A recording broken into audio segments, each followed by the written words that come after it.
ഒലിച്ചു പോയിരുന്നു. റിയാസിലേക്ക് ഞാൻ പെട്ടെന്ന് പോവുകയാണ്. പ്രതീക്ഷ ഞാൻ തിരിച്ചെത്താൻ ടെലിഫോൺ ലൈനിൽ തുടരണേ. റിയാസ്, ഒരു മൃതദേഹം കൂടി കിട്ടിയിരിക്കുന്നു എന്ന് പറയും, നമുക്ക് അതിന്റെ ദൃശ്യങ്ങൾ കാണാം, എന്താണ് പറയൂ. തീർച്ചയായും വെള്ളാർമല വില്ലേജ് ഓഫീസ് പരിസരത്തിന്റെ ഭാഗത്തു നിന്നാണ് ആ ഒരു മൃതദേഹം കണ്ടെത്തിയിരിക്കുന്നത്. അവിടെ നേരത്തെ തന്നെ നമ്മൾ സംസാരിക്കുമ്പോൾ അവിടെ രക്ഷാപ്രവർത്തകർ അങ്ങോട്ടേക്ക് നീങ്ങുന്ന ഒരു കാഴ്ച നമ്മൾ കണ്ടിരുന്നു. അവിടെയാണ് ഇപ്പോൾ മൃതദേഹം കണ്ടെത്തിയിരിക്കുന്നത്. അത് സ്ട്രക്ചറിൽ കിടത്തി ആ ഒരു മൃതദേഹം പുറത്തേക്ക് കൊണ്ടുപോവുകയാണ്. അത് ആശുപത്രിയിലേക്ക് എത്തിക്കും. രണ്ട് മൃതദേഹങ്ങളുണ്ട് എന്നാണ് മനസ്സിലാക്കുന്നത്. 2 മൃതദേഹങ്ങൾ അവിടെ നിന്നും കണ്ടെത്തിയിരിക്കുന്നു.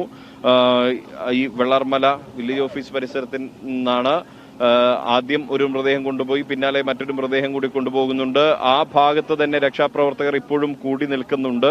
ഇനിയും മൃതദേഹങ്ങൾ ഉണ്ടോ എന്നുള്ള കാര്യമാണ് അവർ പരിശോധിക്കുന്നത്. കൂടുതൽ മൃതദേഹങ്ങൾ കണ്ടെത്താനുള്ള സാധ്യതയുമുണ്ട്. ഇന്നലെ വൈകുന്നേരം ആ ഭാഗത്ത് തന്നെ കോൺക്രീറ്റ് കഷ്ണങ്ങൾക്കടിയിൽ ഈ രക്ഷാപ്രവർത്തകർ നടത്തിയ തിരച്ചിലിനിടെ ഒരു സ്ത്രീയുടെ തലഭാഗം, ഉടലോടുകൂടിയ തലഭാഗം കണ്ടെത്തിയിരുന്നു. അത് കോൺക്രീറ്റുകൾക്കിടയിൽ ആയിരുന്നു, സെറ്ററിട്ട നിലയിലായിരുന്നു ആ സ്ത്രീയുടെ മൃതദേഹം കണ്ടെത്തിയത്. അതിന് പിന്നാലെയാണ് ഇപ്പോൾ 2 മൃതദേഹങ്ങൾ കൂടി ആ ഭാഗത്തു നിന്നും കണ്ടെടുത്തിരിക്കുന്നത്. അതിനു പുറമെ മറ്റു 3, ഇന്ന് ഇപ്പോൾ 5 മൃതദേഹങ്ങളാവുന്നു ഇതോടുകൂടി കണ്ടെടുത്തത്. ഈ ചൂരൽമല പുഴയുടെ അരികിൽ നിന്നാണ് ഈ ഒരു 2 മൃതദേഹങ്ങൾ കണ്ടെടുത്തിരിക്കുന്നത്. ഫിജി, റിയാസ്, 2 മൃതദേഹങ്ങൾ കൂടി കണ്ടെടുത്തു. അങ്ങനെയെങ്കിൽ നമുക്കറിയാം കാണാതായവർ 200-ന് മുകളിലാണ് എന്ന് പറയുന്നു. ഈ പ്രദേശത്താകെ അങ്ങനെയെങ്കിൽ അങ്ങനെ പറയുന്നത് നല്ലതാണോ ചീത്തയാണോ എന്ന് ഉള്ളത് ഒരു കാര്യമെങ്കിലും ഇപ്പോൾ ഒരു ആശ്വാസത്തിന്റെ വാർത്ത നമ്മൾ ശ്രവിച്ചു. അതുപോലെ തന്നെയുള്ള ആശ്വാസത്തിന്റെ വാർത്തകളാവട്ടെ വരുന്നത് എന്ന് നമുക്ക് പ്രതീക്ഷിക്കാം, കരുതാം. അതാണ് ഞാനും നിങ്ങളും എല്ലാം ആഗ്രഹിക്കുന്നത്.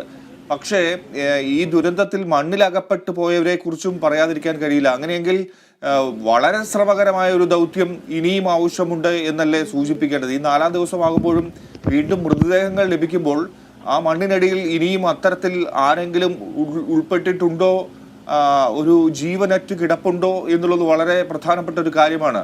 അവരെ കണ്ടെത്തുക, ആ മൃതദേഹങ്ങൾക്ക് അന്ത്യകർമ്മം ഒരുക്കുക എന്നതൊക്കെ പ്രധാനപ്പെട്ടതല്ലേ? ശ്രമങ്ങൾ ഇനിയും ഊർജിതമാക്കേണ്ടതല്ലേ? തീർച്ചയായും അതിനുള്ള ശ്രമങ്ങളാണ് വളരെ സജീവമായിക്കൊണ്ട് ഇവിടെ നടക്കുന്നത്. അതിനിടെ കൂടുതൽ മൃതദേഹങ്ങൾ കണ്ടെത്തുന്നു, ഇനിയും മൃതദേഹങ്ങൾ കണ്ടെത്താനുണ്ട് എന്നുള്ളത് തന്നെയാണ് അധികൃതർ പറയുന്നത്. അതിന്റെ ഭാഗമായാണ് ഈ തെരച്ചിൽ വളരെ സക്രിയമായി നടന്നുകൊണ്ടിരിക്കുന്നത്. പാറക്കെട്ടുകൾക്കിടയിൽ പോലും ഈ രക്ഷാപ്രവർത്തകർ അവരുടെ ദൗത്യം നിർവഹിക്കുന്നു. ഒരു ഭാഗത്ത്, മറുഭാഗത്ത് യന്ത്ര സംവിധാനങ്ങൾ ഉപയോഗിച്ചുകൊണ്ട് JCBയും ഹിറ്റാച്ചിയും അടക്കം ഉപയോഗിച്ചുകൊണ്ടുള്ള തിരച്ചിൽ അവശിഷ്ടങ്ങൾക്കിടയിൽ നടത്തുന്നു. മണ്ണ് മാന്തി, പുഴയിലേക്ക് അടിഞ്ഞുകൂടിയ ചെളി മാന്തിയൊക്കെയാണ് ഇവർ തെരച്ചിൽ നടത്തുന്നത്. അങ്ങനെയുള്ള തെരച്ചിലിനിടെയാണ് 2 മൃതദേഹങ്ങൾ ഇപ്പോൾ ഈ വെള്ളാർമല വില്ലേജ് ഓഫീസ് പരിസരത്ത് ഭാഗത്തു നിന്നും കണ്ടെത്തുന്ന ഒരു സാഹചര്യം ഉണ്ടായിട്ടുള്ളത്. ഇനിയും അത്തരത്തിൽ കൂടുതൽ മൃതദേഹങ്ങൾ ഉണ്ടാകാനുള്ള സാധ്യതയും ആരും തള്ളിക്കളയുന്നില്ല. അതിനുള്ള പരിശോധനയും അതിനുള്ള പരിശ്രമങ്ങളുമാണ് ഇപ്പോൾ നടന്നുകൊണ്ടിരിക്കുന്നത്. ഫിജി.